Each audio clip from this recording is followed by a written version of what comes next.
تو یہ اموی دور میں باقاعدہ یہ اس چیز کو فلسفہ نے یہ اس کو کہا کہ یہ اگر علت اور معلول جب ہم خدا پر اطلاق کریں تو پھر انہوں نے کہا یہ دیکھو کیسا، یعنی ملوکیت نے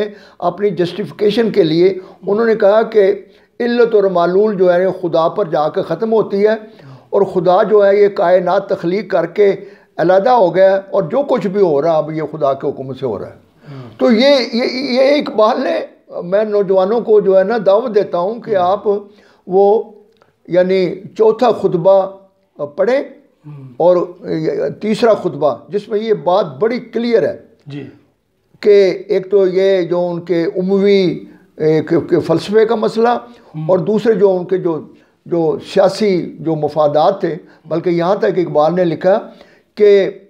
یعنی اموی یہ جو بنی امیہ جو تھا، جب اس نے جو بغاوت کی ہے، اور اگر یعنی یہ بات نہ ہوتی تو لوگ اٹھ کھڑے ہوتے، اور وہ جو اس نے بغاوت کی تھی اس کے نتیجے میں وہ جو اس کا جو پورا قبیلہ جو تھا جو مفادات حاصل کر رہا تھا وہ محروم ہو جاتا۔ لہذا یہ تقدیر، یہ ذلت بری تقدیر پرستی کا دور وہاں سے شروع ہوا ہے۔ تو اقبال نے اس کو بالکل جو ہے کلیئر کٹ کہا ہے، اور میں پڑھے لکھے نوجوانوں کو دعوت دیتا ہوں کہ اقبال کا یہ خطبہ پڑھیں، خصوصی طور پر چوتھا خطبہ۔ تو یہاں جو ہے نا اس میں وہ کہ تن بتقدیر تن بتقدیر ہے آج ان کے عمل کا انداز، تھی نہاں جن کے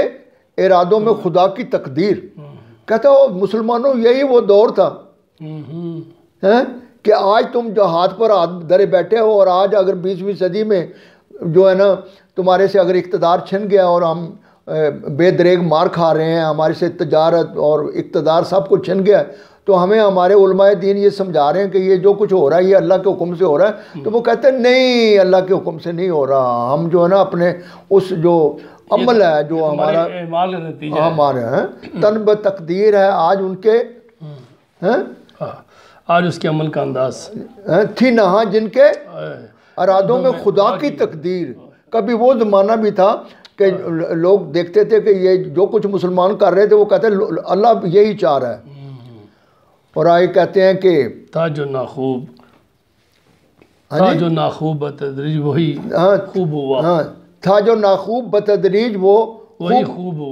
خوب ہوا کہ غلامی میں بدل جاتا ہے قوموں کا ضمیر۔ یعنی کتنی خوبصورت بات ہے کہ جناب نا غلامی جو ہے وہ بتدریج انسان کے، اور اسی بات کو اقبال نے ایک دوسرے شعر میں بھی ہوا ہے کہا کہ فیض فطرت نے تجھے دیدہ شاہی بخشا، فیض فطرت نے تجھے دیدہ شاہی بخشا، جس میں رکھ دی ہے غلامی نے نگاہ خفاش۔ کہ مسلمانوں اللہ تعالیٰ نے تو تمہیں آزاد پیدا کیا ہے، لیکن اس غلامی کی وجہ سے اس آنکھ جو شاہین کی آنکھ تھی وہ چمگادڑ کی آنکھ بن گئی ہے، اور ڈاکٹر صاحب کو پتہ ہے کہ چمگادڑ کو دن کو نظر نہیں آتا، وہ رات کو دیکھتی ہے۔ تو یہ کتنی نوجوانوں آپ کے لیے یہ، اور یہ بھی پتہ لگتا ہے کہ یہ ہمارا جو بے شمار ہمارے دانشور ہیں یا سیاسی جو پروت ہیں یا جو بالادست طبقے ہیں، یا ہمارا جو یہ مختلف جو اجمی تصوف ہے وہ یا اجمی خیالات جو ہیں وہ اقبال سے کیوں بدکتے ہیں، کیوں ریلیکٹنٹ ہیں، کہ ان کو پتہ کہ یہ جناب نا ہمارے یہ جو بت ہیں اس سے اقبال جو ہے نا جان چھڑائے گا۔ لیکن اس کے سوا اب کوئی چارہ بھی نہیں کہ ہم اقبال کو پڑھیں اور اپنے جو فلسفیانہ روایات ہیں ان پر ہم نظر ثانی کریں، تبھی ہماری جو حالات جو ہیں بہتر ہو سکتے ہیں۔ بہت بہت شکریہ۔ اس کے بعد اگلا ہے معراج، کیا خیال ہے؟ تو آگے ڈاکٹر صاحب بہت ہی خوبصورت جو ہے نا وہ عنوان ہے، 4 شعر ہیں ماشاءاللہ۔ ہاں، کہ یعنی سمجھایا ہے یعنی معراج کے واقعے کو، تو فرماتے ہیں کہ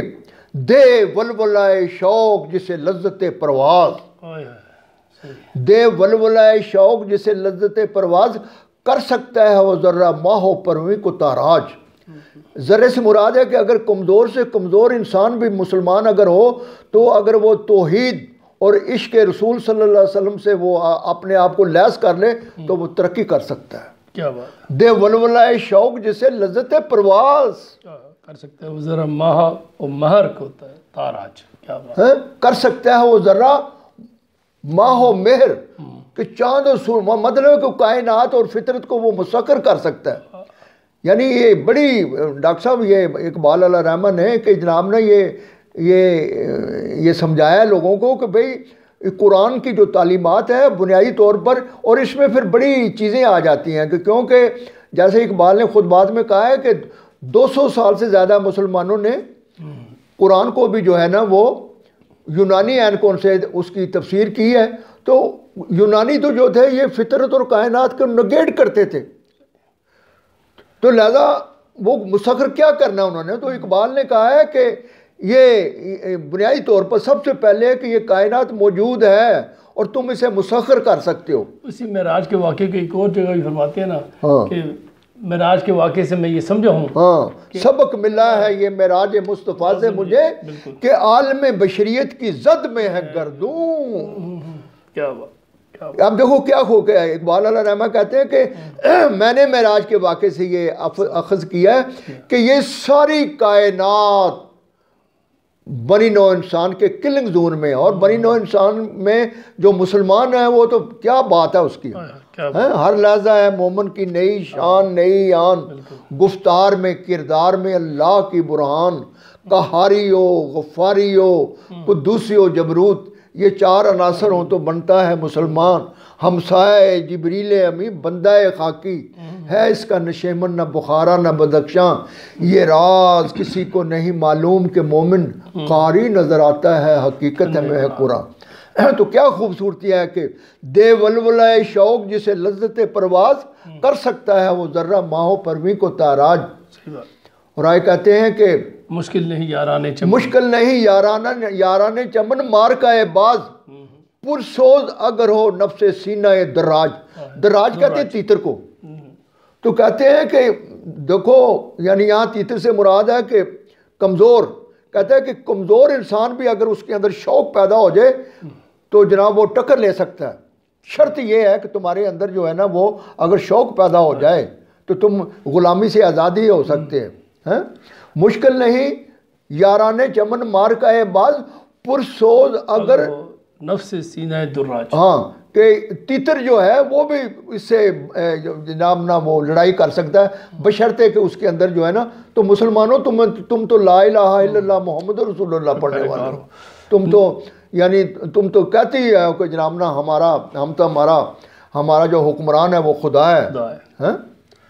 ناوک ہے مسلمان، ناوک ہے مسلمان، ہدف اس کا ہے سریا، ہے سر سرا پردہ جانو، ہے سر سرا نقطہ جان، پردہ جان نقطہ معراج، کہ یعنی اس کا جو روح ہے جو معراج کی، یہی ہے کہ پردہ جان جو